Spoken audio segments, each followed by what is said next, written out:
육의 자녀가 그러한 것처럼 영적인 하나님의 자녀에게도 철이 들어가는 과정이 있지요. 모든 생명의 특징이 그런 의미에서 자라남, 성장인 것처럼 육신의 자녀로서 우리가 성장하다 보면 철들어 가는 때가 오지요. 마찬가지로 영적인 하나님의 자녀에게 있어서도 철들어 가는 과정이 있습니다. 처음 교회에 왔다고 설교가 들리는 것은 아니지요. 처음에 설교를 들어도 귀에 들어오지 아니하고 무슨 말씀인지 이해를 하지 못하는 단계가 있습니다. 내가 왜 이런 말을 들어야 하지? 이런 생각이 들 수도 있어요. 이런 말 듣지 않고 잘만 살았는데 이런 생각이 들 수도 있습니다. 당연히 처음에는 내 중심으로 신앙생활을 하는 단계가 있기 마련입니다. 그러나 믿음이 점점 성장해 가면서 하나님의 말씀에 귀를 기울이게 되고 또 하나님의 관점에서 말씀을 이해하고 깨닫는 단계가 찾아오지요.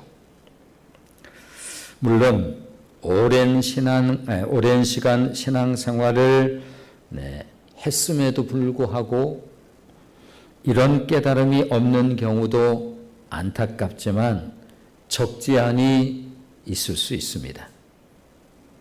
그러나 깨닫는다고 해서 문제가 없는 것은 아닙니다. 깨닫는 것과 함께 고민과 갈등이 생기기 때문에 그래요. 이 갈등은 깨닫는 만큼 순종을 하면 좋겠지만 순종하지 못하는 자신을 발견하기 때문에 찾아오는 갈등이기도 하고 또한 고민이기도 합니다. 성경은 믿음에 대해서 말씀을 하십니다만 믿음이라고 하는 것은 야고보 기자가 들려주는 것처럼 행함을 요구하고 있기 때문에 이것이 그렇게 간단치가 않죠. 성경은 이것을 순종이라고 말을 합니다. 특별히 성경은 순종이 곧 믿음의 증거라고까지 그렇게 말씀을 하고 있어요. 그것도 예수님께서 직접 하셨기에 순종이라고 하는 것이 참 생각처럼 간단치 않죠? 자, 예수님께서 분명하게 들려주신 말씀이 있는데 마태복음 7장 26절 말씀입니다. 같이 한번 읽어보도록 하죠. 같이 읽습니다. 시작. 나의 이 말을 듣고 행하지 아니하는 자는 그 집을 모래 위에 지은 어리석은 사람 같으니. 믿음은 순종을 요구하고 있고 또 순종이 곧 믿음의 증거라고 성경은 그렇게 들려주고 있습니다. 심지어 진짜 신앙과 가짜 신앙의 기준이 바로 순종에 있다고까지 말씀을 하고 있습니다. 야고보 기자가 들려줍니다. 야고보서 2장 26절 말씀 같이 읽어보죠. 같이 읽습니다. 시작. 영혼 없는 몸이 죽은 것 같이 행함이 없는 믿음은 죽은 것이니라. 그럼에도 불구하고 하나님의 뜻에 순종한다는 것이 결코 쉬운 것이 아니기에 신앙적으로 철이 든다는 것은 그만큼 갈등과 고민이 시작되는 시기라고 그렇게 말씀드릴 수가 있겠습니다. 그렇다면 오늘 본문이 들려주는 복종, 오늘은 순종보다 훨씬 좀 강한 어감의 복종이라고 그렇게 말씀하고 있는데, 이 복종의 의미는 무엇일까? 바울은 예수님의 삶을 한마디로 복종하는 삶이라고 그렇게 들려줍니다. 그러므로 그리스도께서 우리들의 신앙의 실체말로 찐 모델이라고 한다면, 진정한 모델이라고 한다면 우리들의 삶 또한 복종의 삶이어야 하지 않겠는가, 이렇게 들려주고 있습니다. 자, 한번 보시죠. 자, 빌립보서 2장 5절로 8절 말씀을 한번 같이 읽어보도록 하겠습니다. 빌립보서 2장 5절로 8절 같이 읽습니다. 시작. 너희 안에 이 마음을 품으라. 곧 그리스도 예수의 마음이니 그는 근본 하나님의 본체시나 하나님과 동등됨을 취할 것으로 여기지 아니하시고 오히려 자기를 비워 종의 형체를 가지사 사람들과 같이 되셨고 사람의 모양으로 나타나사 자기를 낮추시고 죽기까지 복종하셨으니 곧 십자가에 죽으심이라. 예수님의 삶은 복종의 삶이었습니다. 자, 이어지는 오늘의 주제의 말씀, 자연스럽게 그러므로 이렇게 시작되어집니다. 자, 빌립보서 2장 12절 말씀 같이 읽어보겠습니다. 같이 읽습니다. 시작.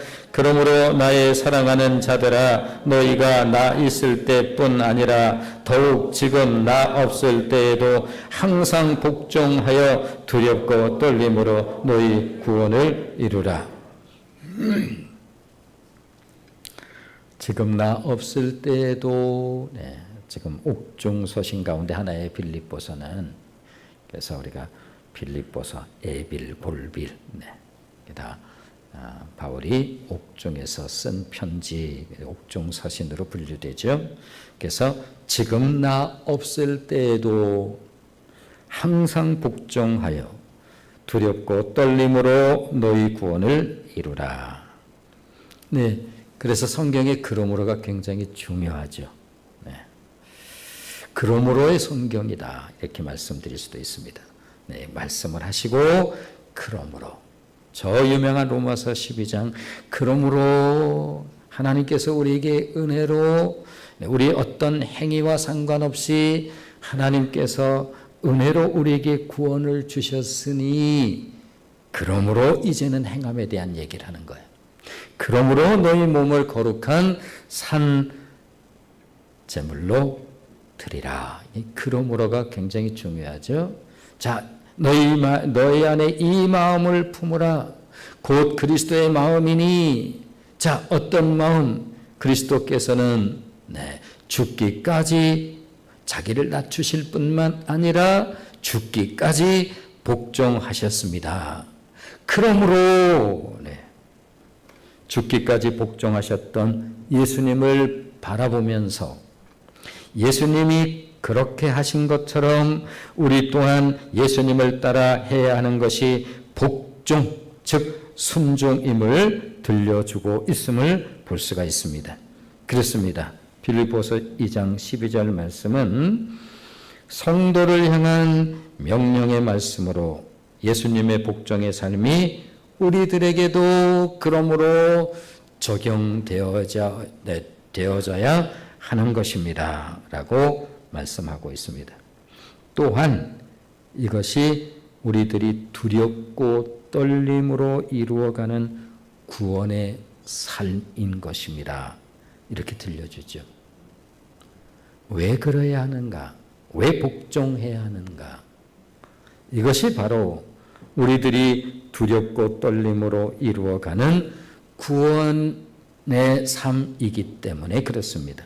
그로 말미암아 어그러지고 거스르는 세대 가운데서도 흠없는 하나님의 자녀가 되어 밤하늘의 별처럼 이 세상을 밝히는 자녀다운 구실을 할 수 있다는 것입니다. 이것이 하나님의 자녀됨의 삶입니다.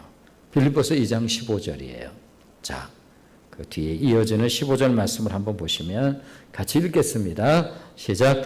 이는 너희가 흠이 없고 순전하여 어그러지고 거스르는 세대 가운데서 하나님의 흠 없는 자녀로 세상에서 그들 가운데 빛들로 나타내며 죄의 밤은 깊어가고, 세상은 그렇다라고 하는 거죠. 성난 물결 설렌다, 어디 불빛 없는 가고, 찾는 물이 많구나. 우리 작은 불을 켜서 험한 바다 비추세. 물에 빠져 헤매느니 건져내어 살리세. 그렇다면 항상 복종하여 두렵고 떨림으로 너희 구원을 이루라고 하는 이 말씀의 의미는 뭘까? 왜 우리는 이 구원을 두렵고 항상 복종함으로, 두렵고 떨림으로 우리의 구원을 이루어 가야 하는 것일까? 이에 대한 두 가지 해석이 있습니다. 로마서 11장까지만 있으면 좋을 텐데, 그냥 받는 거라면서요, 구원은. 이신칭의 믿음으로, 에베소서적 표현으로, 그 은혜를 인하여 믿음으로 말미암아 구원을 얻었나니 이것이 너희에게서 난 것이 아니요 하나님의 선물이라. 그러므로 이것은 행위에서 난 것이 아니라고 말씀하셨잖아요. 거저 받는 것이라고, 은혜라고. 여기까지면 좋을 텐데, 로마서 11장까지면 좋을 텐데, 그러므로 너희 몸을 거룩한 산제물로 드리라. 이것이 너희의 영적 예배니라. 이렇게 말씀 시작이 돼요. 2장부터 16장까지는. 자, 오늘 빌립보서를 통해서 들려줍니다. 항상 우리들이 복종해야 하는 이유가 무엇인가 하면, 이렇게 함으로 두렵고 떨림으로 우리의 그 복된 구원을 이룰 수 있기 때문에 그렇습니다.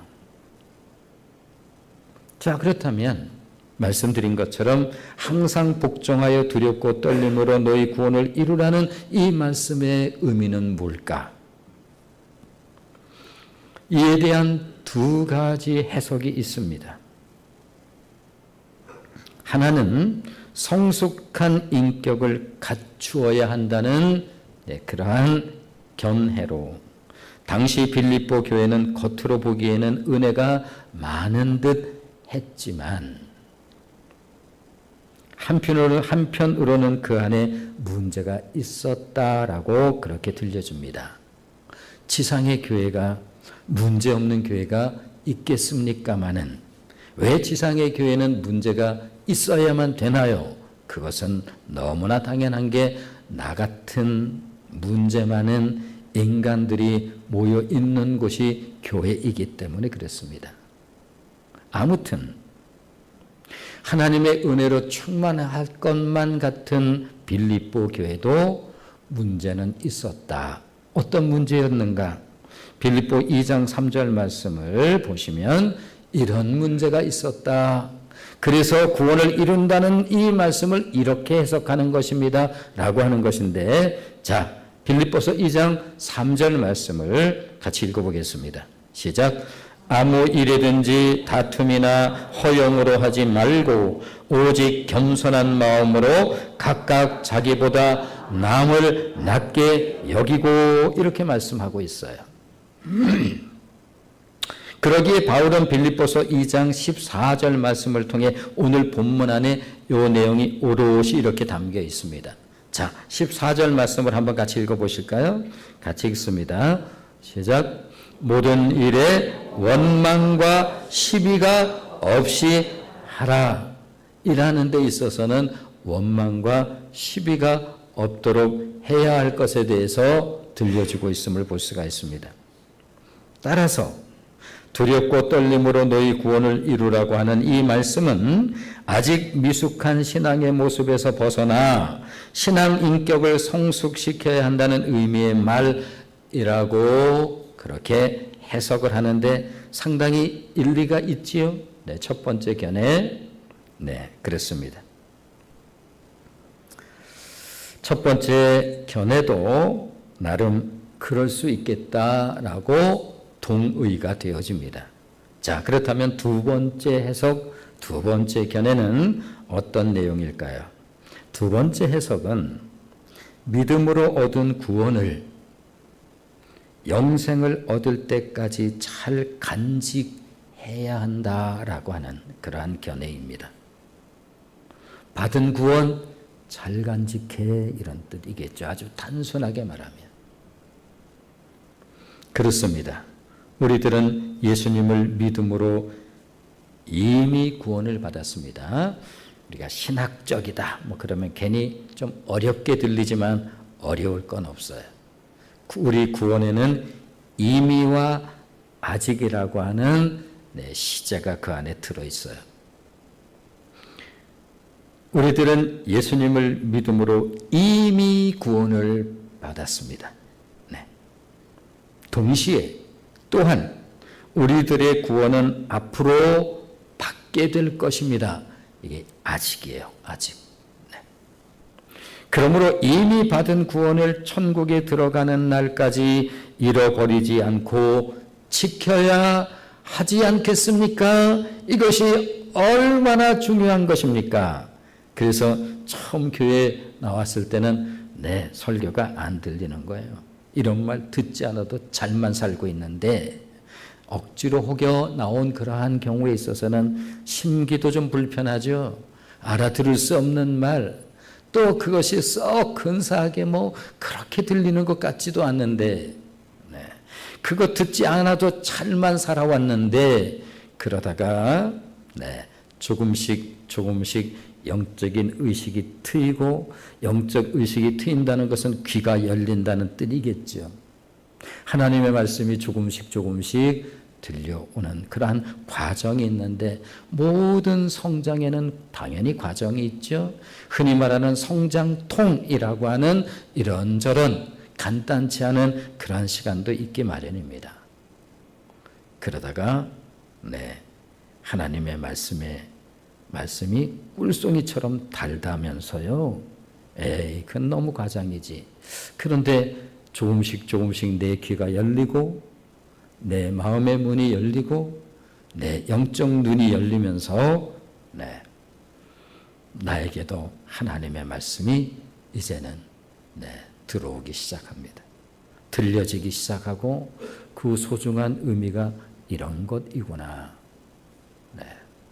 하나님의 구원이 정말 은혜요 선물인데, 그러나 그것이 거저받는다는 표현이라고 해서 값 없다라는 뜻이 아니라 값으로 환산할 수 없는 특별한 하나님의 은혜의 선물, 기가 막힌 가치.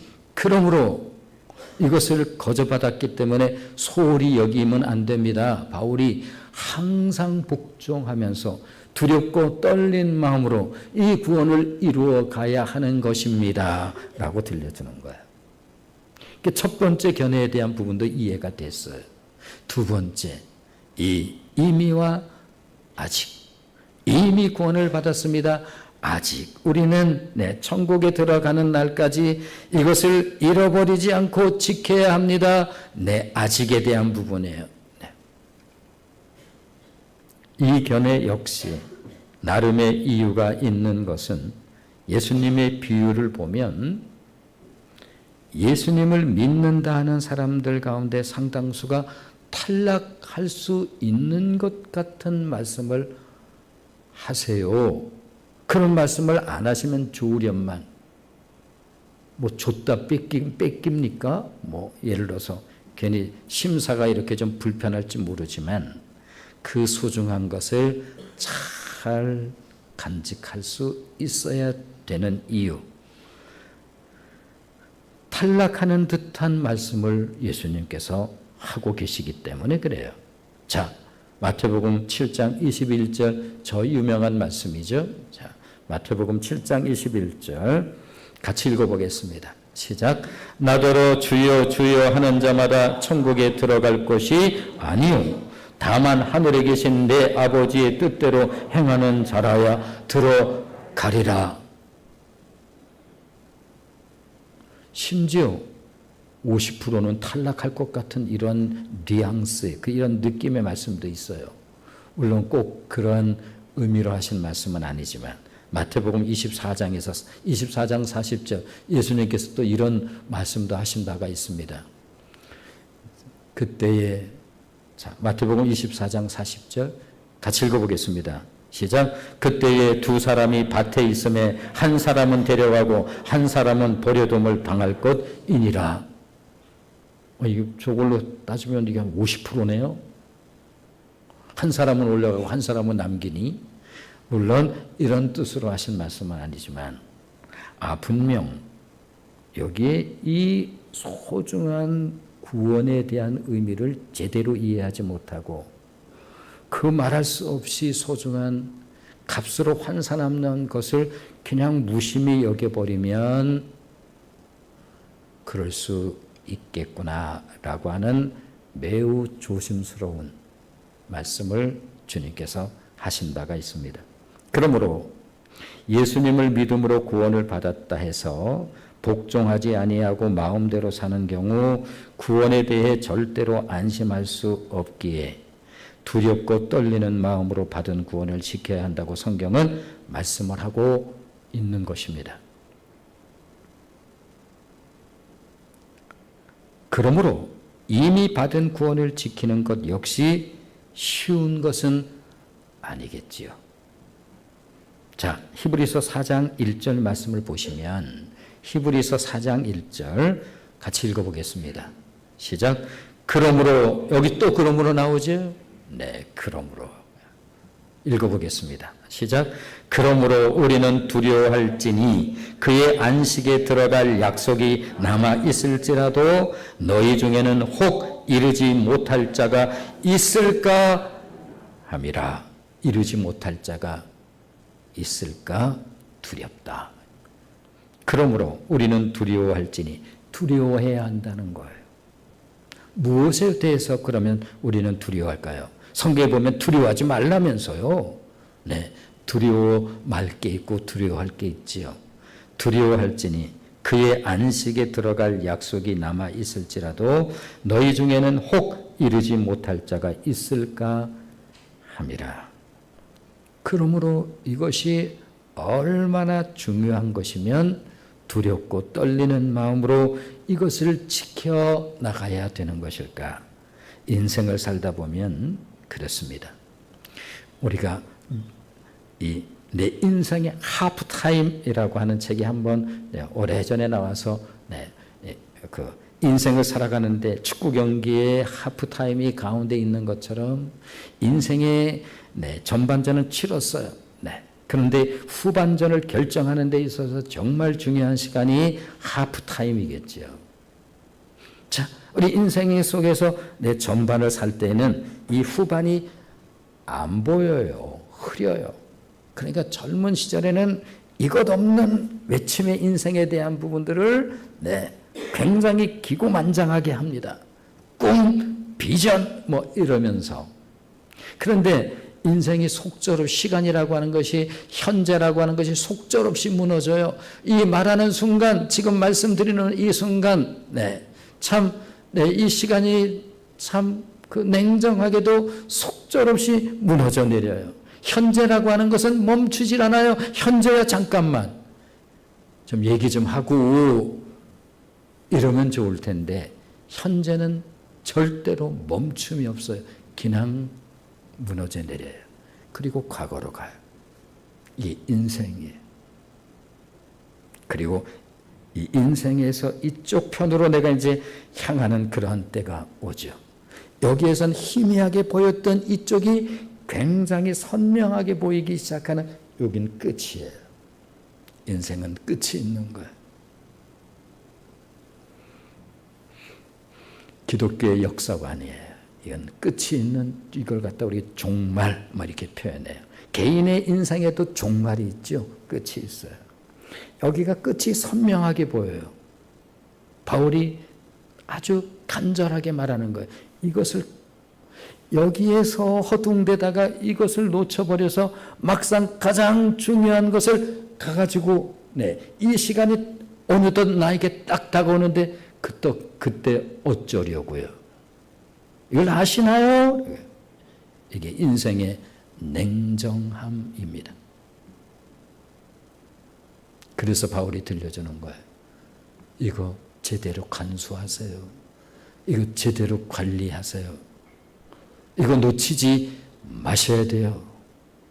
나중에 인생에 정말 중요한, 내가 그것을 가지고 있나 라고 하는 때가 반드시 찾아옵니다. 머지 않은 날에 그것도. 그러므로 두렵고 떨림으로 구원을 이루라는 말씀의 두 번째 의미는 구원의 경주. 우리 경주에 종종 비교하죠. 그래서 바울의 인생의 끄트머리가 이제 눈에 보이는 거예요. 디모데 후서, 그의 유언서 같은 편지죠. 거기에서 이렇게 말해. 굉장히 비장성, 관제와 같이 이제 내 죽음의 때가 왔습니다. 그러면서 거기서 이렇게 말해요. 내가 선한 싸움을 다 싸우고 믿음을 지켰으니 이제는 우리 하나님께서 나에게 의의 면류관을 예비하고 준비하고 계십니다. 이것은 비단 나에게뿐만 아니라 여러분에게도 여러분이 믿음을 지키는, 선한 싸움을 다 싸우고 믿음을 지키는 삶을 살게 되어지면 이 누구에게나 이 면류관이 예비되고 있는 것입니다. 이렇게 바울이 말해요. 선한 싸움. 신앙이라고 하는 것이 누군가 쉬운 것처럼 얘기하면 그건 거짓말이에요.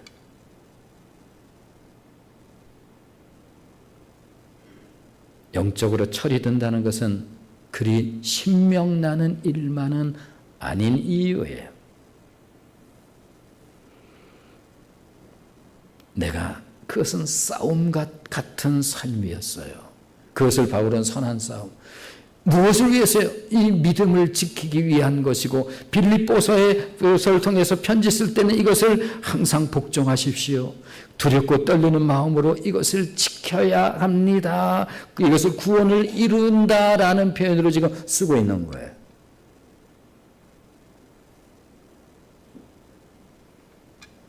믿음으로 얻은 이 소중하고 복된 구원을 잃지 않도록 마음을 다해야 할 것을 들려주고 있는 것이지요. 따라서 구원을 이루라는 말씀의 의미 두 가지는, 하나는 앞에서 우리 이미 은혜 나눈 것처럼 신앙 인격과 성숙을 위해 마음을 두어야 하는 것입니다 라고 하는 것과, 또 다른 하나, 이미 얻은 구원을 잃지 않도록 끝까지 잘 간수해야 되어져요. 마지막 때 아무것도 다 지워져 버려, 없어져 버려요. 요것 딱 필요한 티켓이 있어요. 그거 가지고 있죠? 네? 어디에 뒀는지 모르는데,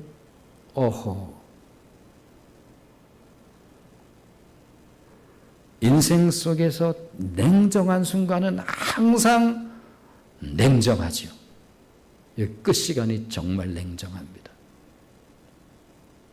그러니까 그 시 안에 주었던 은혜, 이것을 가볍게 여기면 안 되는 거예요. 그러므로 이를 위해서 우리들이 반드시 잊지 말고 기억해야 할 것은, 예수님께서 그렇게 하신 것처럼 우리 또한 하나님 말씀에 복종해야 한다는 거예요. 알겠어요. 동의가 돼요. 그러나 하나님 말씀에 복종하는 것이 우리 성정에 비추어 볼 때 그게 쉬운 일이어야지요. 듣고 보니 더 낙심되네.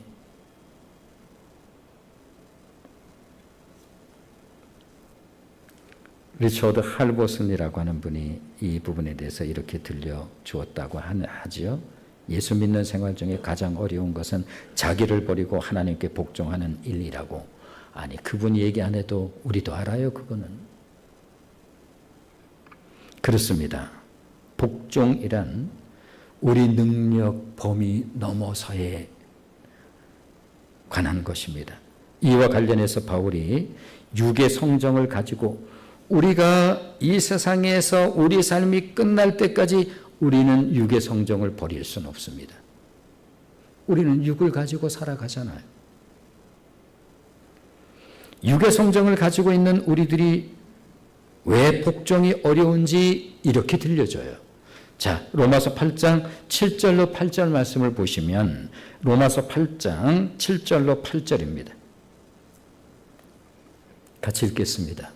시작. 육신의 생각은 하나님과 원수가 되나니 이는 하나님의 법에 굴복하지 아니할 뿐 아니라 할 수도 없습니다. 육신에 있는 자들은 하나님을 기쁘시게 할 수 없느니라.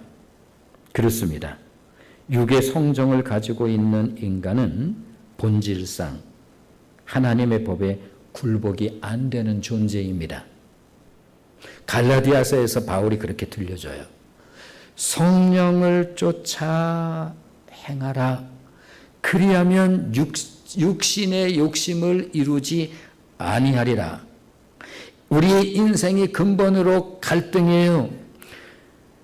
육신의 소욕은 성령을 거스리고 성령의 소욕은 육신의 소욕을 거스리는 이 엄청난 싸움인데 우리가 육신을 가지고 있어요. 육신의 소욕, 디자이어, 이 강력한 힘을 우리는 못 이겨요.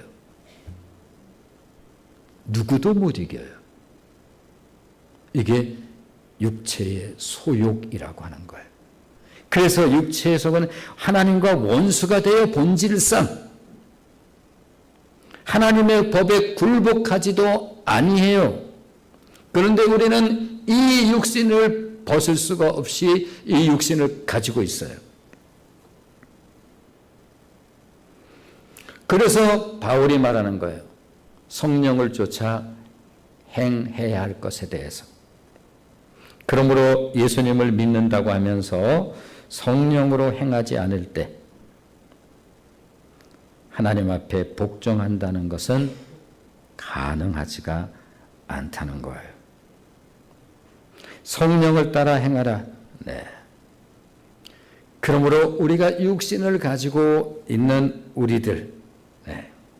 그래서 이것은 우리가 육신을 가지고 있는 동안 이 육신의 소욕의 강력함을 이길 재간이 없는 거죠.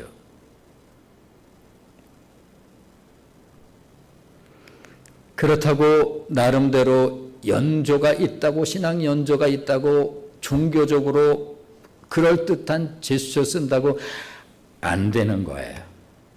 그런 유형의 교회에는 그런 게 먹힐지 모르지만 진짜 교회는 그거 안 먹히는 거예요. 왜? 신앙 연조로 이거 해결할 수 없기 때문에 그래. 직분 안 돼요. 될 수 있다고요? 목사면 된다고요? 누가 그래요? 이 육신의 강력한 소욕을 이길 인간은 없습니다. 그러므로 그 교회가 참교회인지 아닌지 거기에서 드러나는 거예요.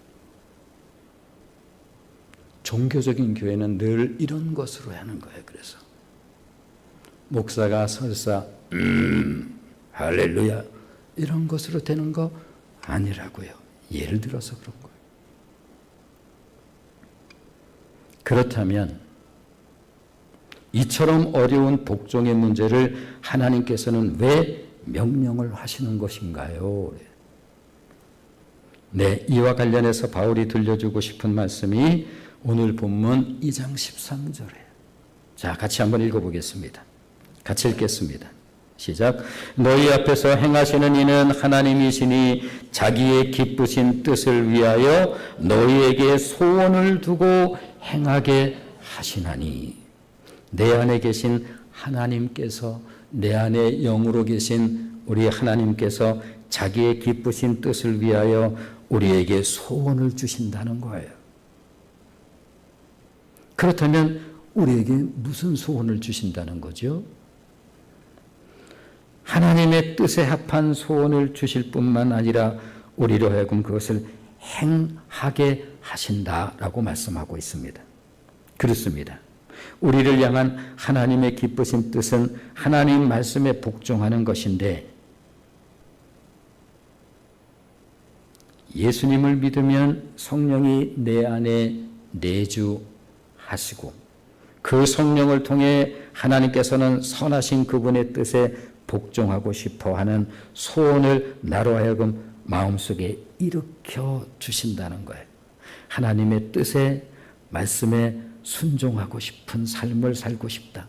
순종하는 삶을 살고 싶어. 나는 이 소원이 생기는 거예요. 이제 이것을 하나님께서 우리에게 주신다는 거예요.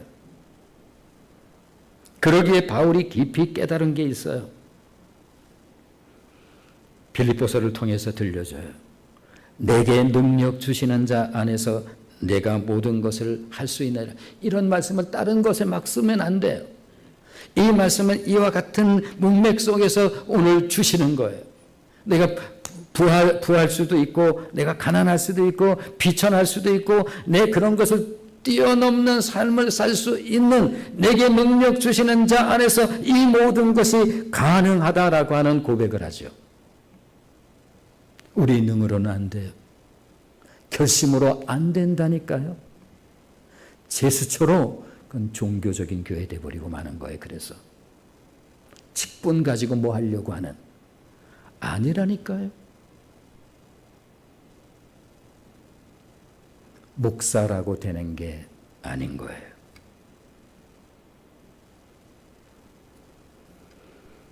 구약의 박사였던 바울이 이사야서를 통해서 깨달은 바가, 바로 이 복음의 은혜를 깨닫고 이것에 대한 큰 은혜를 이제 경험하게 된 거죠. 이사야서 40장 29절 말씀 보시면, 이사야 40장 29절. 하나님께서 선지자 이사야를 통해서 주셨던 말씀이 있어요. 읽어보겠습니다. 시작. 피곤한 자에게는 능력을 주시며 무능한 자에게는 힘을 더하시나니 우리 하나님께서 내게 능력 주시는 자 안에서 이 모든 것이 가능한 것입니다. 그러므로 주를 앙모하는 삶을 사십시오. 주를 앙모하는 자 올라가 독수리같이 은혜 안에 뛰놀며 주의 영광 보리라. 올라가 독수리같이 주 앙모하는 자, 주 앙모하는 자, 주 앙모하는 자 늘 강건하리라.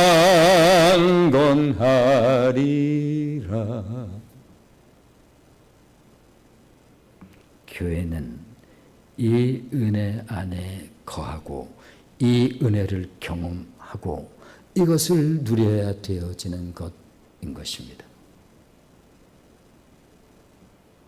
그렇습니다. 하나님께서는 나의 연약함을 잘 아시고 이해하실 뿐만 아니라 그러기에 할 수 없는 것을 하라고 하시는 것이 아니라 능력을 주시면서 하시는 하나님이신 것입니다. 그러므로 예수 믿고 그 믿음이 성장하게 되어지면, 바르게 성장하게 되어지면, 시간 보낸 걸 말하는 게 아니라, 연수에 대한 것을 말하는 것이 아니라, 예수 믿고 그 믿음이 온전하게 성장하게 되어지면 나의 소원이 달라지는 것, 그것은 주의 성령께서 우리의 마음을 바꾸어 놓으시기 때문에 그런 것입니다. 내 중심적 소원이 하나님 중심적 소원으로 바뀌어지는 거예요. 나의 기쁨의 신앙이 하나님을 기쁘시게 하고 싶은 신앙으로 바뀌는 거죠. 나 주님의 기쁨 되기 원하네. 이런 찬양을 하고 싶어지는 거예요. 그래서 내 마음을 새롭게 하소서. 내 마음을 그분께서 새롭게 하실 때에 새 부대가 되게 하여 주사 주님의 빛 비추게 하소서. 눈물 흘리면서 내가 원하는 한 가지 주님의 기쁨이 되는 것. 소원이 바뀌었죠. 소원이 완전히 달라진 것 아니겠습니까? 내 기쁨 때문에 왔는데 나온 것인데, 그럴 목적으로 나온 것인데, 내 안에 계신 그 하나님께서 내가 성장하면서 내 마음을 바꾸어 놓으십니다. 내게 내 새로운 소원을 하나님께서 주시는 것이죠. 내가 원하는 한 가지 주님의 기쁨이 되는 것. 기도하십니다. 자비로우신 하나님, 이것이 우리 인생의, 우리 삶의 기쁨임을 고백합니다.